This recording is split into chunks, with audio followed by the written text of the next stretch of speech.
Ma'am ma'am ma'am हाँ, तुमने कुछ कहा? मैं इतनी देर से आपको आवाज़ लगा रही हूँ, पता नहीं आपका ध्यान कहाँ है। वो पता नहीं कहाँ था। हाँ बोलो। अब मुझे ना ये वाला क्वेश्चन समझ में नहीं आ रहा। अच्छा, ये तो कल समझाया था मैंने तुम्हें। हाँ मैम, पर ना मेरे दिमाग से निकल गया। अच्छा ठीक है, कोई बात नहीं, तुम मेरे पास आओ, मैं तुम्हें अच्छे से समझा दूँगी। वहाँ पर आऊँ? हाँ ठीक है मैम। हाँ, तो क्या बोल रही थी तुम? ये वाला क्वेश्चन मुझे समझ में नहीं आया। कल समझाया था, पता नहीं तुम्हारा ध्यान कहाँ रहता है। सॉरी मैम, आप दोबारा समझा दो। तुम्हारे हाथ तो बहुत सॉफ्ट है। और तुम्हारी स्किन भी कितनी ग्लोइंग है, क्या यूज़ करती हो? नहीं मैम, मैं कुछ यूज़ नहीं करती, मम्मी बहुत गुस्सा करती हैं। समझा दो ना मैम। पढ़ाई तो होती रहेगी, स्कूल में भी पढ़ाई तो करती हो और अब यहाँ पर भी हम कुछ बातें कर लेते हैं ना। हाँ मैम, बातों का बिल्कुल भी टाइम नहीं है, परसों एग्ज़ाम है और आपको पता है मुझे तो कुछ भी नहीं आता है।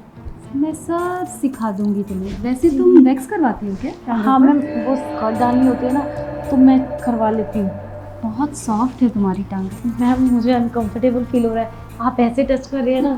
अरे पागल, मैं तो एक लड़का थोड़ी हूँ जो तुम्हें अनकंफर्टेबल फील हो रहा है। यही तो कि आप एक लड़का नहीं हो और लड़कियों के ऐसे लड़की को टच करे, मुझे ना कुछ ठीक नहीं लग रहा है। आप ये सब छोड़ो, मुझे समझा दो।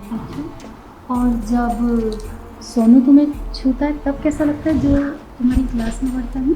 अरे मैम, सोनू तो बस मेरा जस्ट फ्रेंड है, वो हम स्कूल भी साथ आते हैं ना और ट्यूशन भी साथ जाते हैं। ऐसा कुछ नहीं है जैसा आप सोच रहे हैं। तुम्हारी मैडम हूँ मैं, मुझे सब पता है तुम्हारा और सोनू का क्या चल रहा है। और मैंने तो ये भी सुना है कि तुम उसके साथ होटल में। नहीं नहीं मैम, ऐसा कुछ नहीं है। दरअसल वो तो ना हम वहाँ पे कुछ खाने पीने गए थे। अच्छा मैम परसों एग्ज़ाम है, वो समझा दो ना। एग्ज़ाम की टेंशन क्यों लेते हो? हाँ मैं हूँ ना, तुम्हें पता है, तुम ना बस मेरी बात मान लो, मैं ना तुम्हारे नंबर पूरे तुम्हें दूँगी। ये समझ लो कि पूरे स्कूल में ना तुम टॉपर बन जाओगे। कैसी बात मान लूँ मैं आपकी, मुझे कुछ समझ में नहीं आ रहा है। जो तुम उस सोनू के साथ करती हो। मैम ये सब क्या कर रहे हो? हटिए, मुझे प्यास लगी है। पागल लड़की, लगता है शर्मा गई।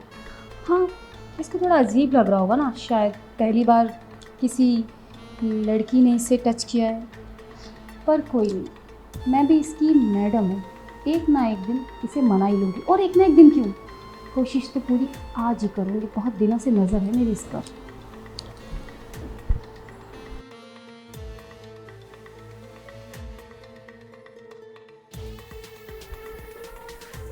कि मैम को हो क्या गया, किसी बहकी बहकी बातें कर रही है, मेरे को इतने गंदे तरीके से टच कर रही है और बोल रही है कि मैं तेरे साथ सब कुछ करना चाहती हूँ।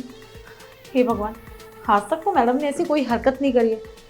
कभी कभी वो टच करती थी, पर मैंने सोचा हो सकता है मैं उन्हें अच्छी लगती हूँ, पर लेकिन सच्चाई तो कुछ आज ही नजर आ रही है कि वो मेरे को उस नज़र से देखती है। छी, ये सब गलत है, मुझे इस चीज़ों को रोकना होगा। पर मैं रोकूँ कैसे? अगर घर पे अगर बताया कि मुझे यहाँ ट्यूशन लगना ही नहीं है तो मम्मी गुस्सा करेंगी। मैं करूँ तो करूँ क्या, किस तरीके से निकलूँ? अभी तो पानी का बहाना करके मैं इधर आ गई हूँ, पर डेली तो मैं ट्यूशन आऊँगी ना, आखिर कब तक बचूंगी मैं? मुझे कुछ समझ में नहीं आ रहा है कि मैं क्या करूँ। तो क्या सोचा तुमने इस बारे में? किस बारे में मैम? जो अभी मैंने तुम्हें बोला था करने के लिए। नहीं मैम देखो, मजाक अपनी जगह है, पर ये सब गलत है ना। आप शादीशुदा हो और ये सब आपको शोभा नहीं देता। कुछ गलत नहीं है। और तुझे पता है, तू ना बहुत हॉट है, मेरा तो दिल आ गया है तेरे ऊपर।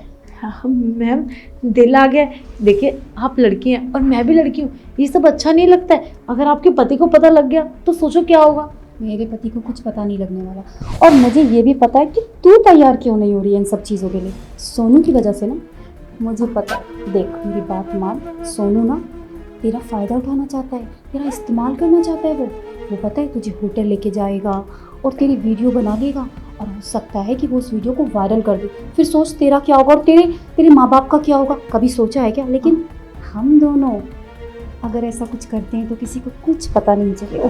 नहीं नहीं मैम, ये सब गलत है। और सोनू ऐसा लड़का नहीं जैसा आप सोच रहे हो, और ना ही हमारे बीच ऐसा कुछ। देखिए मैम, ये सब गलत है, आप प्यार से मान जाइए, वरना मुझे ना घर पे बताना पड़ेगा कि आप मेरे साथ क्या हरकत करते हैं। अच्छा ठीक है, बता दे घर पे, लेकिन तुझसे पहले ना मैं बताऊंगी तेरे माँ बाप को कि तेरा चक्कर उस सोनू के साथ चल रहा है और जिसकी वजह से तू पढ़ाई पे ध्यान नहीं देती और तेरे एग्जाम में ना 0 नंबर दूंगी तुझे। अरे नहीं मैम, प्लीज़ ऐसा मत करना।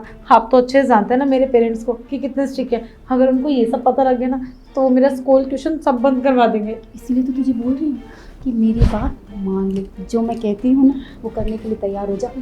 फिर पता है मैं ना तुझे स्कूल की टॉपर गर्ल बना दूंगी और तेरे पेरेंट्स की नज़रों में भी ना सोच तेरी क्या वैल्यू हो जाएगी। तेरे पेरेंट्स सोचेंगे हमारी बेटी कितनी लायक है, किसी को कुछ पता नहीं चलेगा। ठीक है मैम, आप जैसा कह रहे हैं मैं वैसा करने के लिए तैयार हूँ। तो सोच ले, कोई बात नहीं, मैं तेरा वेट कर रही हूँ सोफे पे। ठीक ठीक है। हे भगवान, अब मैडम को कैसे समझाऊं मैं कि ये जो सब हो रहा है ना ये गलत है, ऐसा नहीं होना चाहिए। पर मैं कर भी क्या सकती हूँ। उन्होंने मेरे आगे धमकी जो रख दी है कि वो मेरे मम्मी पापा को बता देंगे। मुझे समझ में नहीं आ रहा है कि मैं करूँ तो क्या करूँ। ये सब तो करना गलत है ना। वो मेरी टीचर है और उम्र में भी मुझसे बहुत बड़ी है। मुझे कुछ समझ में नहीं आ रहा है कि मैं क्या करूँ। मम्मी पापा को भी नहीं बता सकती, वो सोचेंगे कि मैं ना पढ़ने का बहाना कर रही हूँ। एक काम करती हूँ, इनके हस्बैंड को बताती हूँ, फिर जो होगा देखा जाएगा। हेलो सर, मुझे ना मैम के बारे में आपसे कुछ बात करनी है।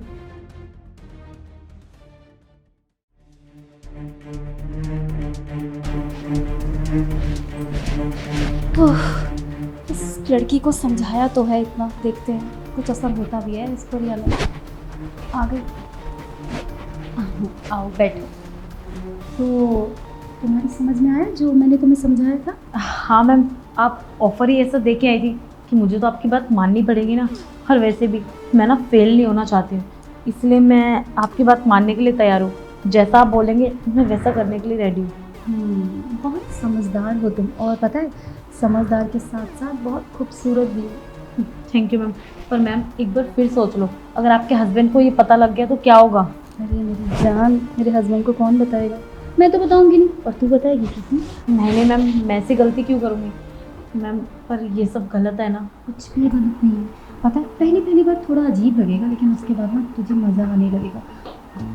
अब ये फालतू की बातें करना बंद करें और वो शुरू करें जो हम करना चाहते हैं। हाँ ठीक है मैम। शीतल, अरे विशाल, तुम यहाँ कैसे?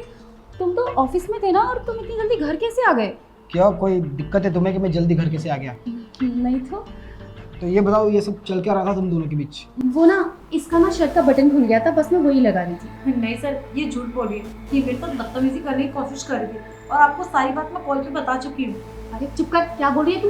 ये झूठ बोल रही है, पागल हो गई है ये। बस करो तुम। इसने कॉल करके ना थोड़ी देर पहले मुझे सारी बात बता दी थी। और हाँ, 10 मिनट से ना तुम्हारी सारी नौटंकी देख रहा था मैं कि क्या कर रही थी तुम। अरे तुम्हें शर्म नहीं आई? स्टूडेंट है वो तुम्हारी। इसके माँ बाप ने तुम्हारे पास पर्सनल ट्यूशन लगाई किस लिए? ताकि तुम इसे अच्छा खासा पढ़ा सको। तो इसके कितने सारे सपने हैं, उनका क्या? विशाल, तुम गलत समझ रहे हो। जैसा तुम देख रहे हो ना, हाँ वो सही है, लेकिन ना मैं कुछ नहीं कर रही थी। ये कर रही थी मेरे साथ जबरदस्ती। कह रही थी कि मैडम अगर आपने ये सब नहीं किया ना तो मैं आपके हस्बैंड को उल्टा सीधा बोल दूंगी, आपको घर तुड़वा दूंगी। अपने नंबर बढ़वाने के लिए कर रही थी ये सब। नहीं सर, ये झूठ बोल रहे हैं। अरे बस करो। इतना सब कुछ देखने के बाद भी तुम झूठ पे झूठ बोली जा रही हो। शर्म नहीं आती तुम्हें? विद तुम एक काम करो, पहले तो तुम घर जाओ। और हाँ, कल से तुम्हें ट्यूशन आने की कोई ज़रूरत नहीं। पापा को बोलो कोई और ट्यूशन देख ले। ठीक है सर। पढ़ाई पे ध्यान दो। ठीक है। और हाँ, यहाँ जो कुछ भी हुआ ना बाहर किसी को बताने की ज़रूरत नहीं, ठीक है? ठीक है। जाओ। अब विशाल मेरी बात सुनो, जैसा तुम समझ रहे हो ना ऐसा कुछ भी नहीं है विशाल। ये लड़की ना बहुत चालू है, पूरे स्कूल में बहुत बदनाम है। इसका ना किसी लड़के के साथ चक्कर भी चल रहा है, तो ये ना हम दोनों के बीच में लड़ाई करवाना चाहती है। मैं सच बोल रही हूँ। अरे बस करो तुम। खुद का झूठ छुपाने के लिए तुम दूसरों पे इल्ज़ाम लगा रही हो। शर्म नहीं आती तुम्हें? सब कुछ ना सुन चुका हूँ कि कब से क्या चल रहा था। और हाँ, एक बार के लिए मैं तुम्हारी इन बातों पे यकीन कर भी लूँ कि वो लड़की गलत है, पर हमारे बीच जो चल रहा है 10 महीनों से, उसका क्या? 10 महीने हो चुके हमारी शादी को, और इन 10 महीनों में हमेशा तुम कुछ ना कुछ बहाना करके मुझसे दूर होती जा रही थी। क्या कह रही थी? वो कोई टिल्लू बाबा ने कहा है कि हम 1 साल 1.5 साल तक फिजिकल नहीं हो सकते।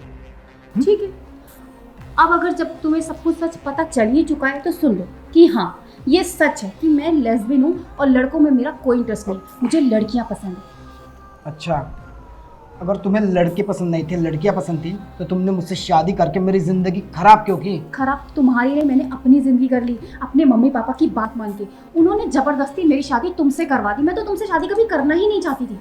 तो जब करना नहीं चाहती थी तो सब कुछ साफ साफ बता देती ना अपने माँ बाप को। पर नहीं, तुम्हें तो अपने साथ साथ मेरी भी ज़िंदगी खराब करनी थी, है ना? देखो 10 महीने हो गए, बहुत कुछ सह चुका हूँ। मैं इसी कश्मकश में था कि आखिर मेरी ज़िंदगी में चल क्या रहा है, पर आज सारी बातें क्लियर हो चुकी हैं। तो मैं एक चीज़ और क्लियर करना चाहता हूँ, आज शाम तक डिवोर्स के पेपर रेडी हो जाएंगे। क्या हाँ। विशाल, पागल हो गए हो क्या? इतनी छोटी सी बात के लिए तुम मुझे डिवोर्स दे दोगे? देखो पागल तो मैं अब तक था, और तुम्हें छोटी सी बात लगती है? अरे लेस्बियन हो तुम, और तुम्हारे साथ में पूरी ज़िंदगी कैसे गुजारूँ बताओ तुम? विशाल प्लीज मेरी बात सुनो। देखो मैं अपने आप को बदल लूंगी। मैं तुम्हें वो प्यार दूंगी जो पत्नी अपने पति को देती है। प्लीज लेकिन मुझे तलाक मत दो। मैं मम्मी पापा को क्या बोलूंगी? वो प्यार अगर तुमने देना होता ना तो ये 10 महीनों में सुधर जाती। पर क्या है ना, नेचुरली तुम्हारे अंदर जो हार्मोन्स और गट्स है ना, ये कभी बदल नहीं सकते। तो फाइनल मेरा डिसीजन यही है कि मैं तुम्हें डिवोर्स दे दूँ, और हाँ शाम तक पेपर्स रेडी हो जाएंगे। इस घर से और मेरी ज़िंदगी से हमेशा हमेशा के लिए निकल जाना। मेरी बात तो सुनो विशाल। विशाल, हे भगवान, इस बेवकूफ़ लड़की की वजह से मेरा घर खराब हो गया। मैं इस लड़की को तो छोड़ूंगी नहीं, लेकिन इससे पहले कि विशाल कुछ कदम उठा दे, मैं विशाल से बात करती हूँ।